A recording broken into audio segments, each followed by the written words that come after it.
അപ്പോൾ എനിക്കെതിരെ ഒരു സമരം നടക്കുന്നു. ഞാനിപ്പോൾ ദൈവം എൻ്റെ കൂടെയാണെന്ന് പറയാൻ കാര്യം ഡ്രൈവിംഗ് സ്കൂളുകാർ എനിക്കെതിരെ സമരം ചെയ്യാൻ ഇങ്ങോട്ട് വരുമ്പോൾ ഏഷ്യാനെറ്റിൽ നിന്ന് വിളിച്ചെന്ന് പറഞ്ഞത് ബഹുമാനപ്പെട്ട ഹൈക്കോടതി പറഞ്ഞു ഗവൺമെൻറ്റിൻ്റെ മന്ത്രി മുന്നോട്ട് വെച്ച പുതിയ പരിഷ്കാരങ്ങളുമായി മുന്നോട്ട് പോകാം, കേസ് സ്റ്റേ തരില്ല, പൊയ്ക്കോളാൻ പറഞ്ഞു അവരടുത്ത്.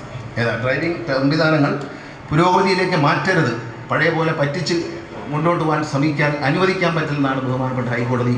ഇപ്പോൾ ഞാൻ ഏഷ്യാനെറ്റിൽ തന്നെ ഇങ്ങോട്ട് വിളിച്ച് പറയായിരുന്നു, മന്ത്രി പറഞ്ഞത് ഹൈക്കോടതി കേട്ടല്ലോ, ഹൈക്കോടതി അത് തന്നെ പറഞ്ഞു.